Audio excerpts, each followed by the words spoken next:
Encik Faizul dah bersedia ke?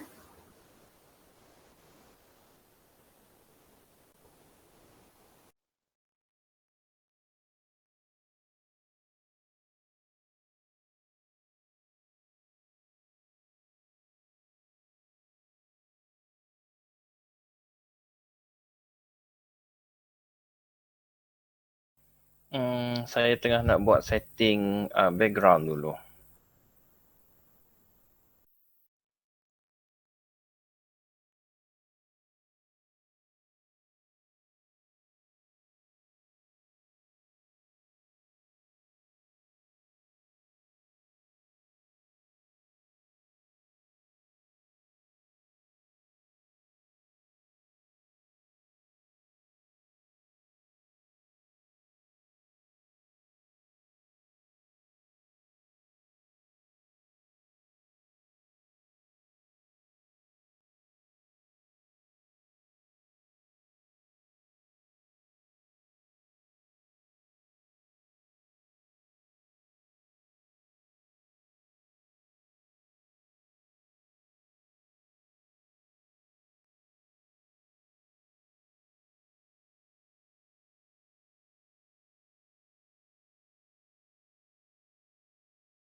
Encik Faizul, dah bersedia?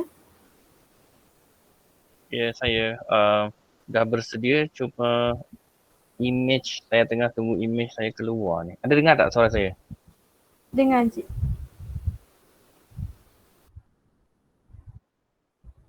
Baik.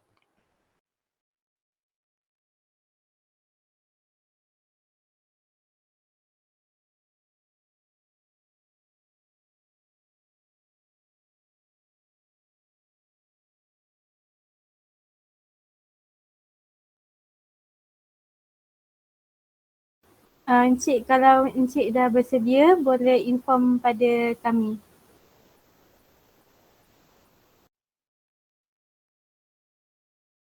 Alright, 1 more minutes, boleh Boleh Encik Faizul.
Boleh kami mulakan?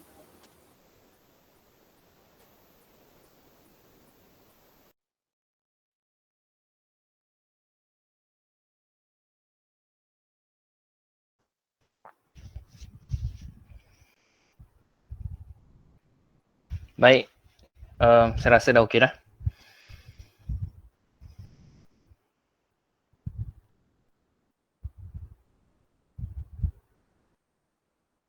Okey, baik.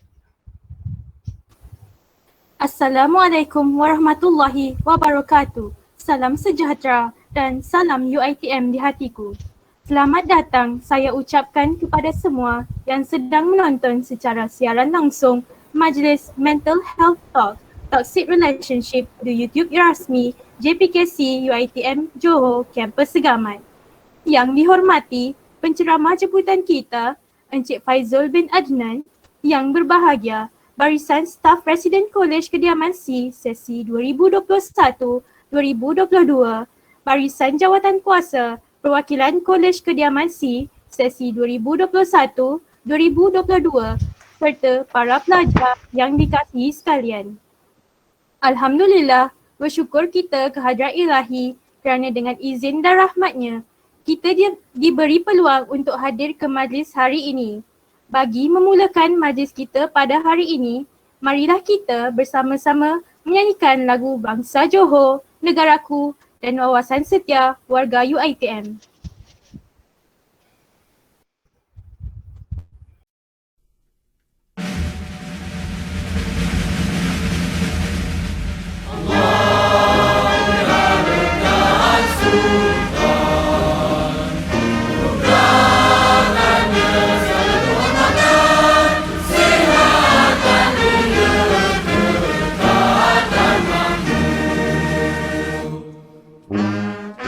Luaskan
Bersatu kita warga UiTM, kita bangsa perkasa, taat dan setiaku untuk negara, penuh semangat wajar. Kita jangan mudah terlupa pengorbanan perjuangan anak bangsa. Kita jangan mudah terleka kemajuan keamanan yang ada. Kita berterima kasih pada pemimpin-pemimpin negara. Kita rasa penuh bersyukur kerahmatan kemuliaan darinya. Kamilah pendukung pewaris bangsa, kamilah pejabat bangsa Malaysia, kamilah warga berwawasan untuk negaraku.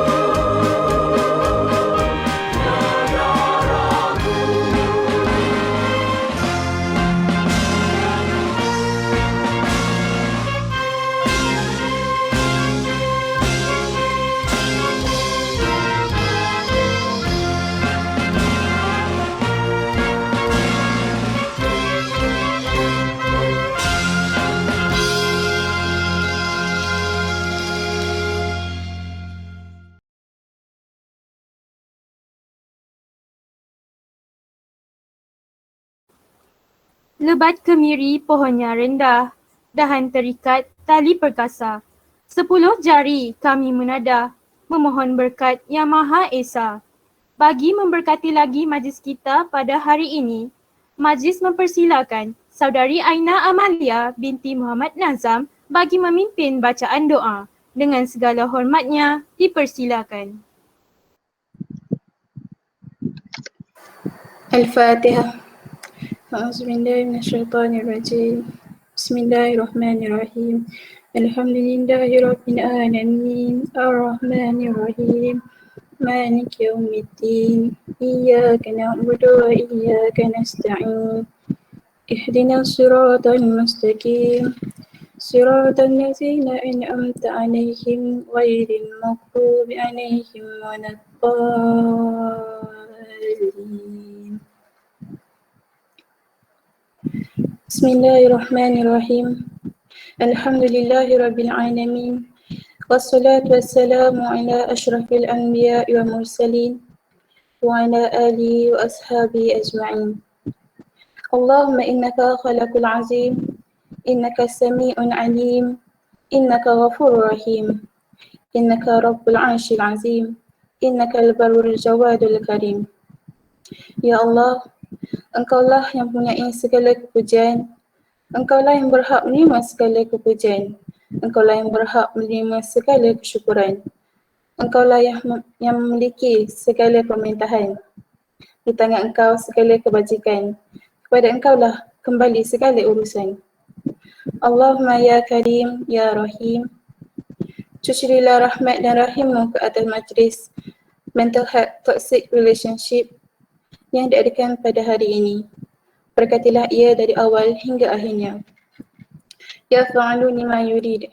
Kami juga memohon perlindungan daripadamu dari segala perkara yang boleh mencacat celakan majlis kami dan daripada segala perkara yang melalaikan kami dari berbuat taat kepadamu. Kepadamu jua kami serahkan segala urusan kami. Rabbana alaika tawakkalna wa ilaika anabna wa ilaikal masir. Allahumma asli ahwal muslimina fil Palestin. Allahumma asli ahwal muslimina fil Palestin fi kulli zaman wa fi kulli makan ya zal jalali wal ikram. Rabbana atina fid dunya hasanah wa fil akhirati hasanah wa qina azaban nar. Sallallahu alaihi sayyidina Muhammad wa ala alihi wa sahbihi wasallam. Walhamdulillahi rabbil alamin. Amin. Amin, amin ya Rabbal Alamin. Terima kasih diucapkan kepada Saudari Aina Amalia atas pimpinan bacaan doa sebentar tadi. Seterusnya, tanpa melengahkan masa, majlis akan bertukar ke sesi informal. Dengan ini, saya menyerahkan majlis kepada saudari Nurul Farhanah binti Muhammad selaku moderator kita pada malam ini. Majlis mempersilakan. Bismillahirrahmanirrahim. Assalamualaikum warahmatullahi wabarakatuh dan salam sejahtera. Terima kasih saya ucapkan kepada pengurusi majlis. Para penonton yang dihormati sekalian, sebelum kita meneruskan agenda kita pada hari ini, eloklah kiranya kita berkenalan terlebih dahulu dengan penceramah kita pada hari ini. Nama diberi ialah Faizul bin Adnan. Beliau merupakan Senior Psychology Officer di UiTM Shah Alam dan mempunyai pengalaman bekerja sebagai Psychology Officer di UiTM Sarawak Kampus Mukah dan Samarahan. Beliau juga telah mendapatkan gelaran Doctor of Philosophy di Universiti Malaysia Sarawak dan berpendidikan peringkat Master dalam bidang Psikologi serta Bachelor dalam bidang Counselling. Sidang penonton yang dikasihi sekalian, pada hari ini, topik yang akan diketengahkan adalah sebuah topik yang sangat diketahui umum tetapi masih ramai lagi yang menganggap enteng akannya. Topik yang dimaksudkan tidak lain dan tidak bukan ialah toxic relationship. Oleh itu, tanpa membuang masa, saya memberi laluan kepada penceramah jemputan kita iaitu Encik Faizul bin Adnan bagi memberikan pencerahan yang lebih mendalam berkaitan dengan topik kita pada hari ini. Majlis dengan segala hormatnya mempersilakan Tuan. Baik, bismillahirrahmanirrahim. Assalamualaikum warahmatullahi wabarakatuh. Terima kasih kepada pengurusi majlis, Cik Farhanah, Cik Nurul Farhanah ke? Betul terlebih dahulu saya nak mengucapkan terima kasih kepada pihak Kolej Kediaman C, penganjur lah, JPK College, UiTM Segamat atas jemputan pada malam ini. Walau bagaimanapun saya ingin mengutarakan disappointed bukan penganjur tetapi saya punya line pada malam ini kurang begitu sporting. Saya cuba online guna laptop, dia terus disconnect, so I need to use my phone. So I think I hope it's okay for penganjur pada malam ini. So jangankan line, background semua saya pun kena cari what is it called, background warna putih. Kalau tak macam-macam lah dalam bilik ni, dia punya background dia memang unik sedikit lah. So untuk itu saya nak mohon maaf kepada pihak penganjur atas mungkin ada kesilapan ataupun teknikal yang tidak dapat dielakkan. So thank you very much for your invitations once again. Nama saya Cik Faizul bin Adnan, pegawai psikologi kanan di UiTM Shah Alam. Saya berada di Shah Alam ni pun baru saja 2 tahun, tak sampai 2 tahun, cuma saya berada di UiTM Sarawak itu mungkin lama sedikit lah. I think almost 6 to 7 years. Good topic for tonight. Topik berkaitan dengan toxic relationship. Because topik ini sangat sebati di kalangan pelajar-pelajar kita. Kebanyakan isu-isu di kalangan pelajar sekarang ini iaitu di bawah bidang mental health ini tidak lain dan tidak bukan adalah berkaitan dengan perhubungan bersama dengan rakan-rakan. Kadang-kadang isu akademik itu ada juga, tetapi banyak terkesan daripada perhubungan sesama rakan-rakan, your colleague, your housemate, your roommate, your classmate, macam-macam. Baik, when we talk about toxic relationships, adalah amat penting untuk kita mengetahui bahawa toxic relationship ini bukan hanya kita nak cakap pasal orang lain. Kita selalu bercakap, we always talk about orang lain. Kadang-kadang kita blaming, menyalahkan orang lain. Kawan saya bermasalah, roommate saya selalu menimbulkan masalah. We always talk about other people, but we doesn't know that sometimes yang toxic itu datang dari kita juga. Yang toxic itu pun datang dari kita juga. So we doesn't know what happened actually. Dan isu-isu toxic ini sebenarnya banyak. Kadang-kadang bukan relationship sahaja tetapi toxic people. Pada malam ini saya akan kaitkan juga berkaitan dengan toxic people sebab tidak akan ada toxic relationship jika tidak ada toxic people. Itu konsep yang paling mudah lah. So kalau ada manusia yang bagus, they will know bad relationship in our life. Yeah. So itu adalah mukadimah berkaitan dengan toxic relationship pada malam ini. So saya mengharapkan jika ada soalan-soalan yang berkaitan dengan toxic relationship ini adalah sangat baiklah, sebab saya percaya persoalan-persoalan ini adalah sebenarnya banyak berkaitan dengan aktiviti harian kita. So pendengar pun mungkin akan lebih faham dan juga relate based on their daily punya aktiviti harian, ya, relationship harian. So I think saya serahkan kembali kepada saudari Nurul Farhana untuk mukadimah berkaitan dengan toxic relationship. Silakan saudari.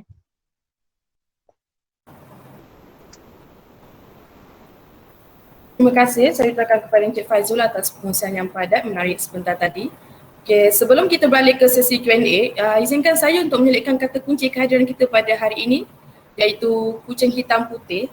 Diulang sekali lagi, kata kunci kehadiran kita pada hari ini iaitu kucing hitam putih. Tanpa melengahkan masa lagi, marilah kita meneruskan majlis kita dengan sesi Q&A. Sebelum itu, Encik Faizul, pihak penganjur program nak mengucapkan ribuan terima kasih sebab dah meluangkan masa menjawab soal sidik kita pada hari ini berkaitan tentang mental health toxic relationship ni. Dan untuk makluman kepada semua, soalan-soalan yang diajukan sebentar nanti adalah soalan-soalan yang kita dah pilih daripada semua maklum balas yang diterima daripada soal sidik yang kita telah jalankan sebelum ini. Jadi tanpa membuang masa, marilah kita mulakan dengan sesi Q&A dengan soalan pertama yang ditujukan kepada penama Nur. Dengan itu, majlis mempersilakan pencerita pertama untuk menyampaikan permasalahan yang dihadapi olehnya. Dipersilakan. Permasalahan yang dihadapi, masalah dari segi kawan yang toksik. Saya ada seorang kawan ni. Dia seorang yang suka meluahkan semua perasaan dan perkara berkaitan dengannya dekat saya dan kawan-kawan. Cerita yang dia selalu cerita tu macam 24 jam pasal boyfriend dia. Lepas tu dalam komunikasi, kami hanya mendengar cerita dia. Sebabnya, dia akan mencelah secara tiba-tiba ketika kami sedang bercerita. Itu yang membuatkan kami sukar nak luahkan cerita kami. Bukan itu saja, dia suka menuduh orang lain tak suka dekat dia padahal orang tersebut jarang bersama dia. Mereka pun tak rapat, apatah lagi nak bercerita. Yang saya rasa dia ni toksik sebab selalu salahkan orang. Lepas tu, selalu fikir dia je yang betul. Pada pandangan anda, kawan saya ni normal ke tak? Ke sebenarnya dia ni toksik? Baik, terima kasih. Encik Faizul, berdasarkan penceritaan yang disampaikan oleh pencerita pertama sebentar tadi, soalan yang ditanyakan oleh Nur kepada penceramah kita hari ini adalah macam mana kita nak tahu seseorang itu merupakan seorang yang toksik? Boleh Encik Faizul terangkan? Baik. Terima kasih kepada pengurusi majlis dan juga pencerita sebentar tadi. Very interesting issues. Sebab saya rasa yang ini selalu dihadapi oleh pelajar-pelajar kita lah. Sama ada di rumah ataupun di kolej kediaman. Baik, how do you want to identify seseorang yang mempunyai toxic relationship, toxic people dan juga toxic personality? Ini penting, ketiga-tiga lah. So dalam tiga kategori iaitu toxic relationship, toxic people dan juga toxic personality. Baik, yang pertama, cara kita nak mengenal pasti manusia yang macam ni adalah seseorang itu suka gaslighting. Pernah dengar tidak gaslighting? Kita punya gas, lepas tu kita bakar. Kita curah minyak, lepas tu kita bakar. We know that sometimes rakan-rakan kita ni ada masalah. Kadang-kadang isu bersama rakan, relationship problems. Tetapi si Dajjal ni pula, rakan-rakan kita yang jahat ni, dia kadang-kadang memberi minyak yang tak bagus. Dia bakar lagi jahat, dia bagi jahat lagi lah perkara-perkara yang tak bagus. Okay? Itu yang pertama. Yang kedua adalah orang-orang toksik ini dia suka menipu, lying untuk protect dirinya sendiri dan juga selalunya tidak jujur, dishonest. Mengapa dia dishonest dan they tend to lying? Because they want to protect themselves. Itu yang pertama. Yang kedua adalah they want to be the best among the best di kalangan rakan-rakan. Itu yang kedua. Yang ketiga adalah these people always blaming, suka menyalahkan orang lain. Lepas tu bila dah blaming, dia akan constantly stress. Bila dia constantly stress, and then they always hope for change. Bila dia hope for change, unfortunately dia tidak berubah. Dia akan keep blaming other people dan menyatakan bahawa engkau tak guna, kau tak boleh buat perkara ni, tak ada orang lain boleh sayang dengan kau, all those things. Itu yang ketiga. Dan yang keempat, ciri-ciri orang toksik adalah suka revenge, suka balas dendam. Dia simpan dalam hati dululah, sampai masa nanti dia akan balas dendam. Towards the end, apakah kesan dia adalah lost relationship. Tidak ada orang ataupun rakan-rakan yang nak berkawan dengan dia. So towards the end, dia hanya berseorangan. Ini kesan dia lah. Dan yang last kali adalah ciri-ciri ataupun tanda-tanda orang toksik ini adalah dia suka manipulation. Suka manipulate orang lain. Ataupun kadang-kadang dia ada ciri-ciri controlling behavior. Maksud dia suka kontrol orang lain. Kau kena cakap aku cakap ni kau kena ikut. Maybe one of the factor is dia ada perasaan jealousy. Walaupun sama-sama jantina kan, girls to girls. Lepas tu kalau yang boyfriend girlfriend ni lagilah, itu memang controlling, itu lain cerita dia lah. And then sometimes tanda yang paling nyata adalah when your friends, you and your toxic friends ignoring your need. Kadang-kadang kita perlukan orang mendengar, kadang-kadang kita perlu bantuan, kita perlukan kasih sayang. Tetapi dia tidak perlukan, dia tidak memberi semua itu. Tetapi dia prefer awak memberi perhatian kepada saya. Which is self-centered lah. Maksud dia pentingkan diri sendiri. So kadang-kadang golongan-golongan ini, bila semua perkara dia tidak dapat, maksud dia gagal lah. Maksudnya saya bagi contoh, saya adalah toxic people.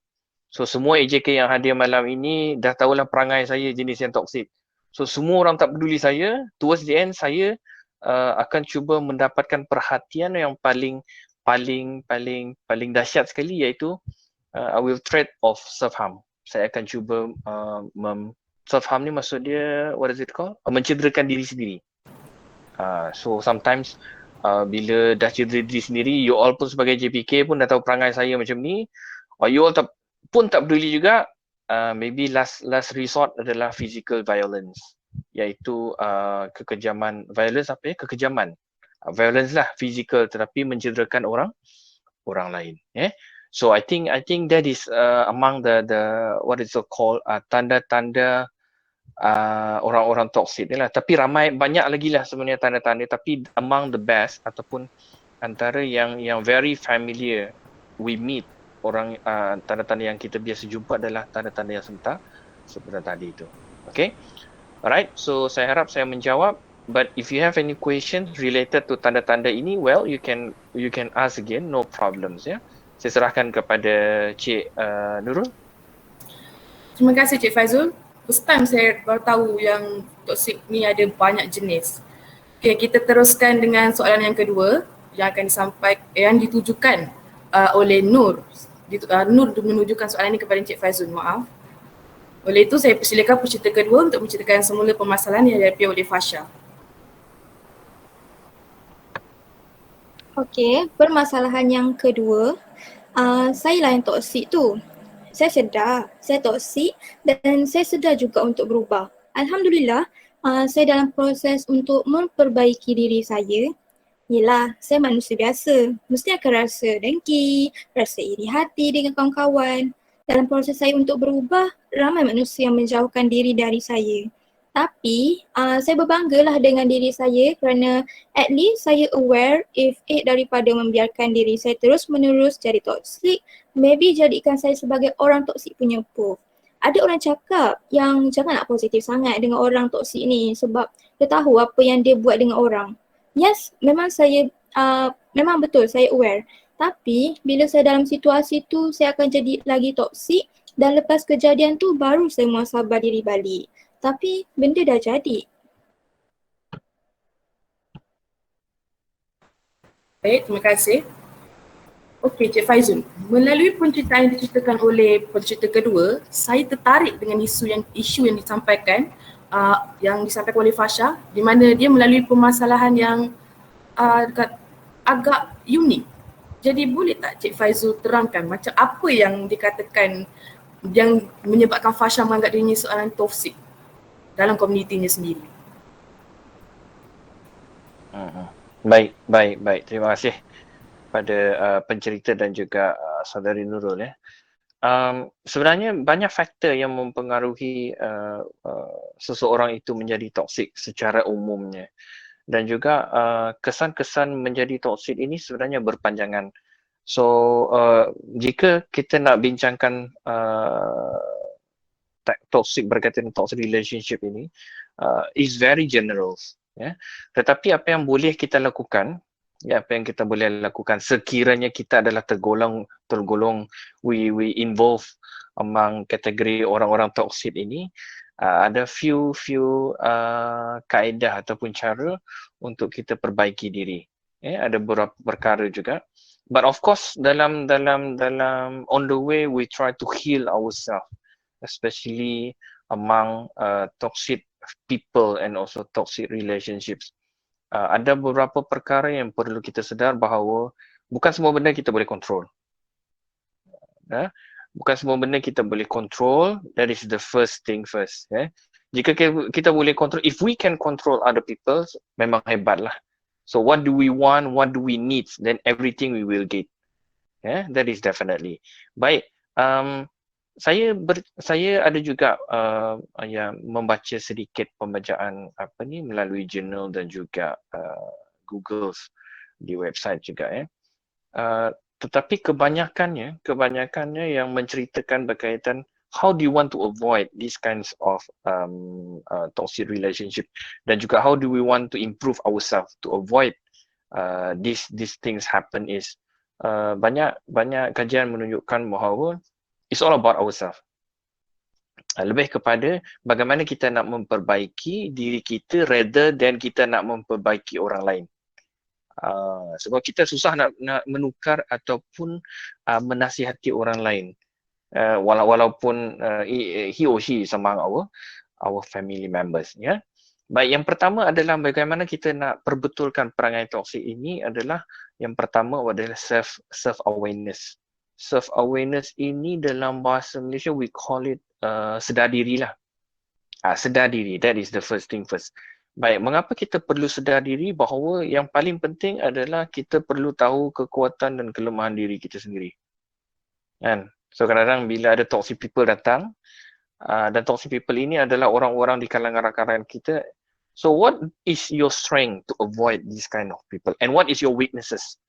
What is your weaknesses untuk mengelakkan perkara dan perhubungan ini berterusan dengan toxic people? Itu yang pertama. Dan juga mengapa self-awareness is very important, because it is one way to understand other people needs and how we want to create boundaries with other people too. Itu adalah satu kaedah yang paling penting, iaitu self-awareness. Itu self-awareness. Baik. Yang kedua adalah bagaimana kaedahnya adalah jangan terlalu mengungkit masa hadapan. Don't dwell the past. Don't dwell the past maksudnya kita selalu mengungkit. Engkau minggu lepas cakap macam ni, minggu ni cakap lain. Engkau bulan lepas cakap lain. Ini hari ni kau cakap lain. So keep repeating or blaming, shift blaming. Ini adalah which is not good, because we tend to blame ataupun kita nak mengungkit hal-hal yang lalu, because we know that cara mengungkit adalah satu kaedah yang paling mudah untuk menyalahkan orang lain. So it will be the best shift the blaming to understand. To understand maksudnya kita cuba memahami orang lain, sama ada kita cuba memahami diri kita ataupun memahami rakan-rakan kita yang sedang berada dalam masalah, contohnya. Baik, yang ketiga adalah we try to practice healthy communications. Healthy communication ni paling mudah adalah think positif lah. Kita yang kena think positif, janganlah suruh orang toxic people think positif. Dia dah toxic, how do you want to ask them to be positive? Kadang-kadang kita perlu tunjukkan image yang baik juga bahawa we know that we cannot control them. So how do we want to control ourselves? Is one way is we need to think positive and create a positive relationships. Healthy communication. Kadang-kadang orang toxic ini bila tengok kita cakap benda positif kan, dia cakap negatif, lalas dia sedar diri juga. Aku ni dari pagi aku cakap benda negatif. Kawan aku di depan cakap positif. Itu one way. Itu adalah reverse psychology. Okay. Tapi itu terpulang, this depend on, terpulang pada kita lah. Kadang-kadang kita pun terpengaruh juga. Because of what? Kadang-kadang cerita gosip itu lebih menarik daripada cerita positif. Itu gosip lah macam gaslighting lah tadi kan. Bila gosip tambah minyak, lalas meletup. Okay. So yang keempat adalah kita melihat, we view our partner as with compassion. Compassion ini dengan bersabar. So we have our partner ataupun pasangan. Contoh dalam toxic relationship, pasangan berlainan jantina contohnya, ataupun rakan-rakan yang berada satu rumah ataupun satu college. Dengan bersabar, dengan pandangan yang bersabar, I mean that if you have any issues, try to discuss.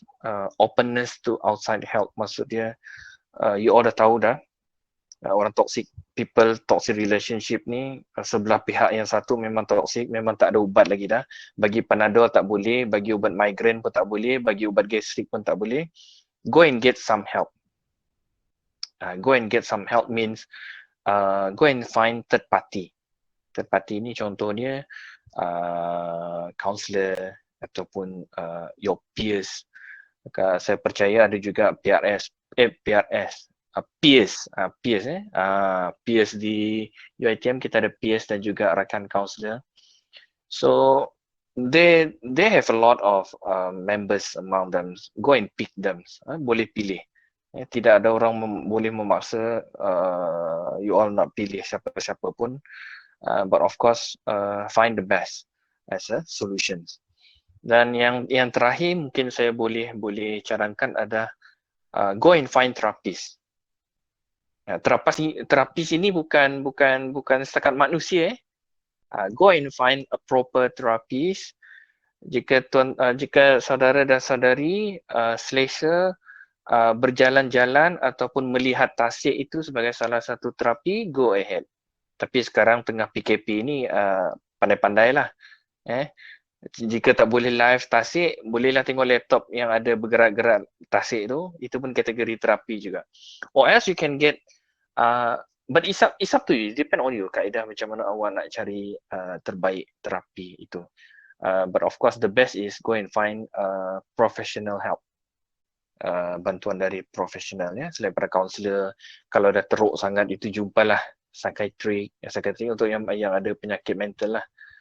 Selalunya go and find support yang boleh memahami. Jangan cari support yang memang sama kepala yang tak betul juga, which is improper. Yang selalu bergosip, cerita buruk orang, entah macam-macam lah cerita dia tu. That is not a proper way. It will not help you to solve your problems. So I think that's all untuk soalan yang kedua ni. Silakan Cik Nurul Farhana. Pencerahan yang baik dan contoh yang baik disampaikan oleh Encik Faizul akan soalan diajukan oleh Fasha. Saya nak beralih ke soalan ketiga. Jadi saya mempersilakan pencerita pertama kita untuk menceritakan permasalahan yang dihadapi oleh penama yang bernama Jah. Dipersilakan. Masalah yang dihadapi. Nenek suka merendahkan saya dan keluarga. Apa yang kami buat semua salah. Tapi anak angkat nenek semua betul pula. Ayah saya pula bayan dan tidak bekerja. Dari kecil, kami adik-beradik takut nak buat apa-apa. Kami perlu ikut semua kehendak nenek dan ayah. Ibu yang paling banyak menanggung beban. Nak diceritakan tentang nenek, ayah dan makcik saya, nak taib pun sampai tak cukup.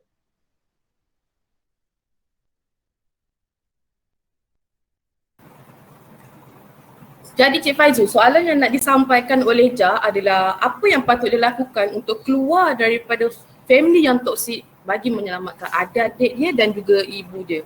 Sebab Jah ni dia cuma terfikir untuk cari wali yang halal secepatnya untuk untuk dia keluar daripada permasalahan toksik ni. Jadi macam mana pendapat Cik Faizul tentang permasalahan yang dihadapi oleh penama Jah ini?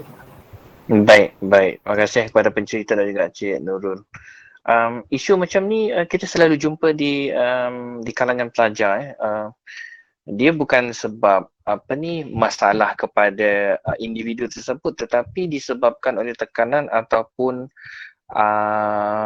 halangan oleh pihak dari persekitaran, I mean the third party family members, kadang-kadang pakcik, makcik, datuk, nenek, uncle, aunty, semualah yang mengganggu ni. We have a lot of issues ataupun cases yang melibatkan pihak-pihak lain yang dihadapi oleh pelajar-pelajar kita. Well, most of them kita ada galakkan juga mereka untuk mendapatkan bantuan profesional jika perkara-perkara tersebut out of our controls. Bantuan profesional ini bukan setakat bukan psikologi, kaunselor, tetapi juga seperti yang mana telah diceritakan oleh pencerita tadi, jika melibatkan datuk, nenek lah, ayah pemarah semua, kadang-kadang ayah dengan mak tak dapat bagi kebajikan, makan minum tak terjaga, all those things. Go and get some help daripada jabatan-jabatan kebajikan masyarakat contohnya, ataupun jika ada pensyarah-pensyarah yang baik yang boleh membantu, get some advice ataupun bantuan daripada mereka juga. Boleh tanya juga apakah kaedah-kaedah yang boleh dibantu. Kadang-kadang Jabatan Agama Islam juga ada membantu keluarga yang macam ni juga. Tetapi jika saudari pencerita tadi bertanya kepada saya, apakah what is the best solution for me to come out from this toxic family?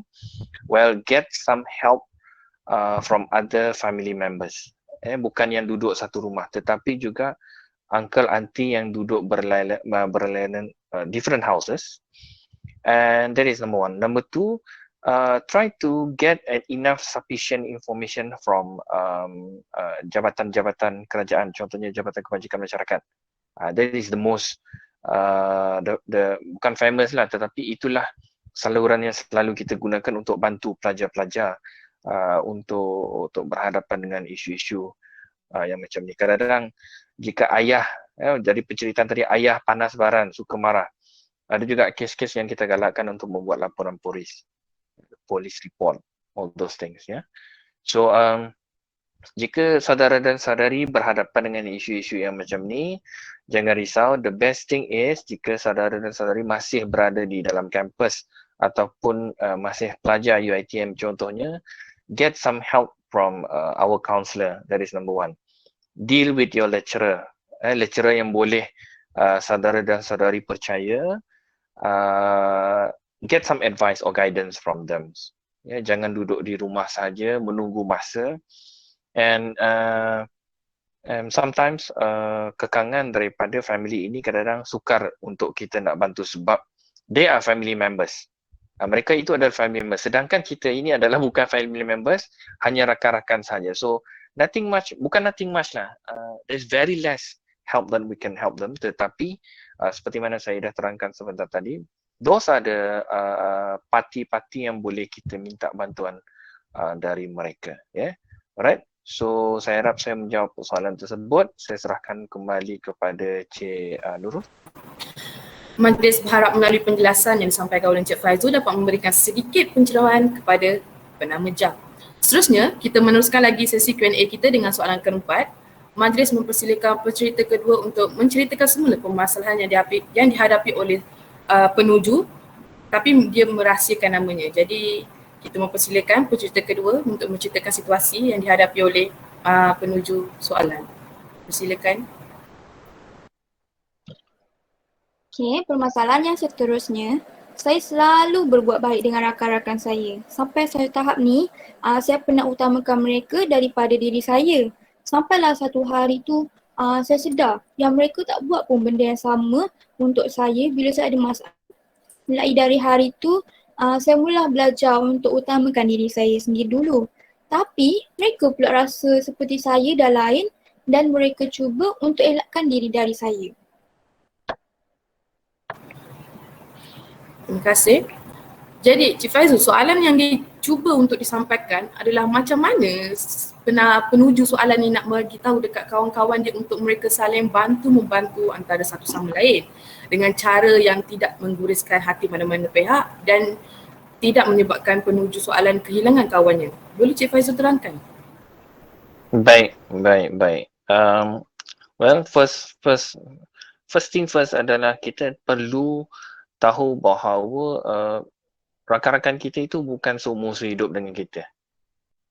Itu yang paling saudara dan saudari perlu ingat bahawa kadang-kadang rakan-rakan ataupun kawan-kawan ini hanya hadir semasa awak berada dalam keselesaan, kesenangan dan kemewahan. Boleh cuba jika saudara dan saudari berada dalam kesusahan, boleh cuba minta tolong. Let's see how many of them can help you. Itu adalah satu kaedah yang paling mudah untuk kita melihat siapakah kawan sebenar yang akan membantu kita semasa kita berada dalam difficulties. Ya, baik. Saya sedar juga, I'm aware of sometimes most our students berada dalam bukan kebingungan tapi serba salah. Bila rakan-rakan sama college ataupun rakan-rakan sama kelas cuba menyingkirkan, cuba membuli, cuba try to avoid you as a friends because of they don't want to follow what they are doing. My advice is number one is be self-compassion. Self-compassion ni maksud dia belas kasihan untuk diri sendiri. Belas kasihan untuk diri sendiri. You need to check and balance yourself. Bahawa bukan semua benda kita nak puaskan hati orang. Itu yang paling penting. Sebab apa? Kadang-kadang kita berhadapan macam kita punya pencerita tadilah, dia ada masalah tapi bukan semua orang boleh bantu. The moment that you have a problem, the moment that there is a problem that you cannot solve and you ask them to help you dan mereka tak dapat bantu, itulah momen-momen yang paling penting yang awak akan ingat. Itu adalah momen-momen paling penting. Sebab itulah self-compassion ini sangat penting untuk diri awak sendiri. Kasihankanlah diri sendiri, jangan sakitkan hati diri sendiri, jangan menyusahkan diri sendiri. Get the best things inside you. Jadilah diri sendiri untuk berhadapan dengan isu-isu yang macam ni. Whatever issue that you will face. Yang kedua adalah self-reliance. Self-reliance ini dalam bahasa kita berdikari. Berdikari. So you know that sometimes you might face a lot of issues dan awak tahu rakan-rakan awak memang tak akan dapat tolong lah. Memang susah nak dapat tolong. So try to learn how to survive be alone. Kadang-kadang you might have special friends. Contohnya rakan special lelaki, rakan special perempuan, but not all things that they will help you when you're in problems. Carilah kaedah terbaik untuk berdikari. Dan yang terakhir, saya rasa yang ketiga, bagaimana kita nak to be survive bila berhadapan dengan rakan-rakan yang toxic ini. Sometimes be resilient. Resilience ini maksudnya daya tahan diri. Daya tahan diri. Increase your daya tahan diri, increase your resilience by learning and try to adapt other people's problems in your life.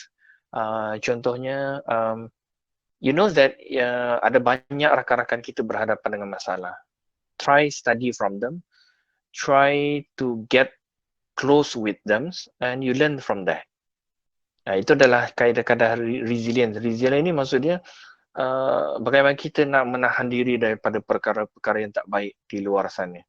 Dan resilience ini you cannot study benda yang awak tak boleh belajar, but you need to go through from the experience, your own experience. Awak mendengar ceramah, awak mendengar talk ataupun awak dengar motivasi berapa banyak sekalipun, it doesn't help much in your resilience. Tetapi resilience will only comes when you face it and we experience it. Alright, so I think saya harap saya menjawab soalan-soalan peserta tadi. Saya serahkan pada Cik Nurul. Terima kasih Cik Faizul. Jadi saya akan teruskan dengan soalan kelima, iaitu soalan yang terakhir diajukan oleh Sicha untuk majlis kita pada malam ini. Jadi soalan ini akan diceritakan oleh pencerita kita yang pertama. Dipersilakan.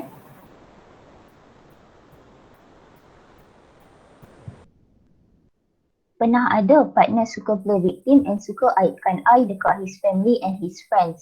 Like, I yang paling jahat, yang paling suka ambil kesempatan dekat dia. Tapi sebenarnya sebaliknya. Baik, masalah ini merupakan masalah yang common antara remaja-remaja yang bercinta sekarang lah.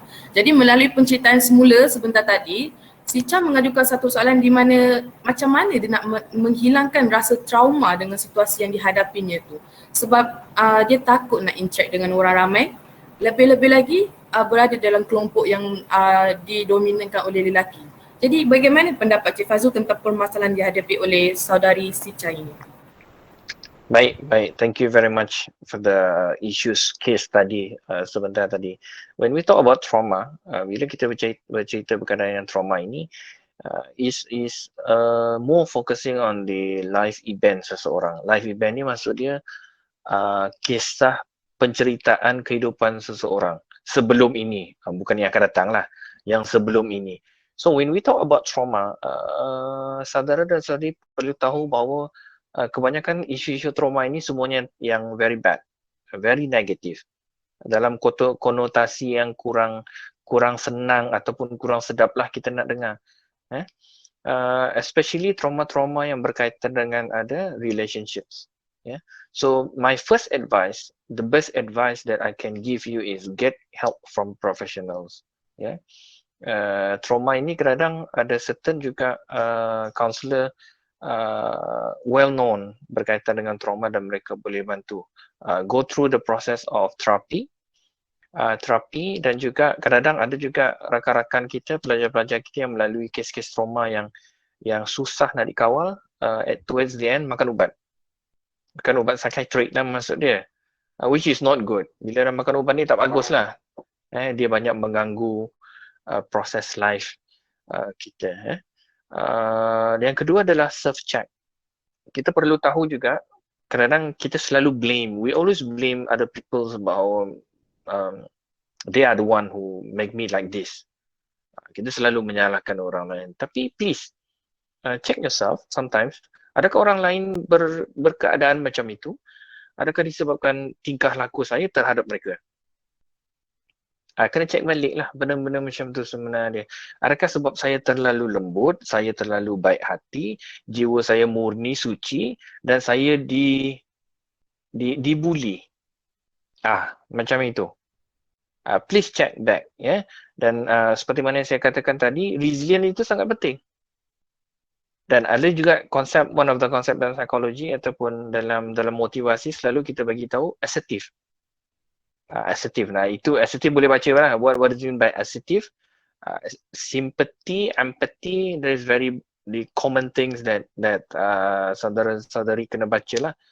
Get more knowledge about it so that you can know more about yourself. Dan yang ketiga adalah very common things that we always advise student adalah get peer support. Dapatkan support daripada rakan-rakan. Jika ada rakan-rakan yang mempunyai masalah ataupun isu yang sama juga, ask them how they go through the process before this. Jika ada proses-proses yang kita rasakan macam sesuai, then we learn from them. Kita belajar dari mereka juga. Tetapi adalah diingatkan, jangan cari rakan-rakan yang sama toksik juga, which is not really help. Kadang-kadang kita selalu cadangkan get peer support ni kadang-kadang peers yang betul lah. Kadang-kadang peers yang tak betul ni pun towards the end susah juga. Tak bagus jugalah. So I think that's all untuk menjawab persoalan pencerita tadi. So I hope menjawab soalan-soalan tadilah. So saya serahkan kembali kepada Cik Nurul Farhana.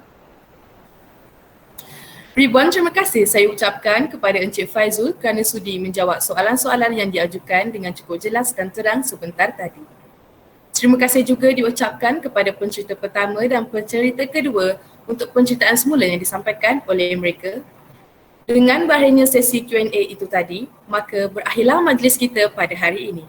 Oleh itu, saya menyerahkan semula majlis kita kepada pengerusi majlis dengan segala hormatnya mempersilakan. Terima kasih diucapkan kepada moderator kita pada hari ini iaitu Saudari Nurul Farhana binti Muhammad atas pengendalian majlis itu tadi. Majlis juga mengucapkan jutaan terima kasih kepada Encik Faizul bin Adnan dan juga para hadirin yang sudi meluangkan masa bersama kami bagi menjayakan majlis pada hari ini. Hadirin sekalian, sebelum berakhirnya majlis ini, marilah sama-sama kita menyanyikan lagu UiTM di Hatiku, Tasbih Kifarah dan Surah Al-As.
Bacaan tasbih kifarah.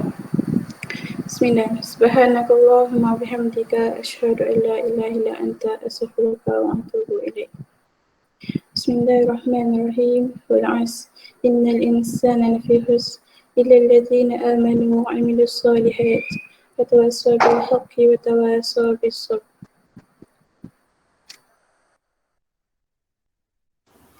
Di dahan ara hinggap kenari, hinggap sekawan di pohon jati. Terima kasih saudara dan saudari memberi tumpuan sepenuh hati. Majlis dengan ini melaburkan tirainya.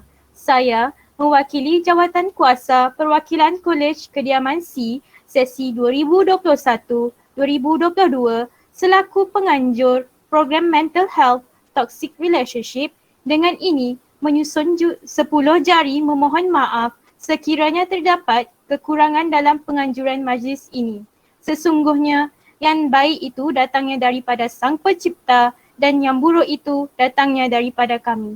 Wabillahi taufiq wa hidayah. Wassalamualaikum warahmatullahi wabarakatuh. Sekian, terima kasih.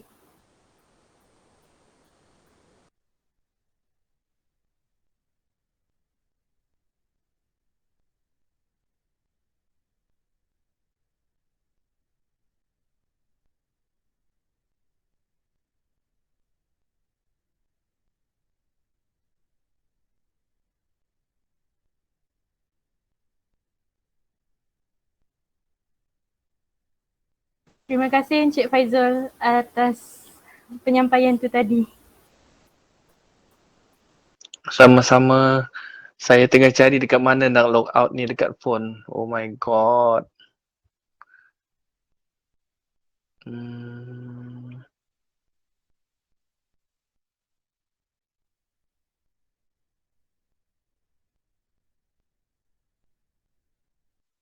Sorry semua, line tak okay tadi So I need to use my phone.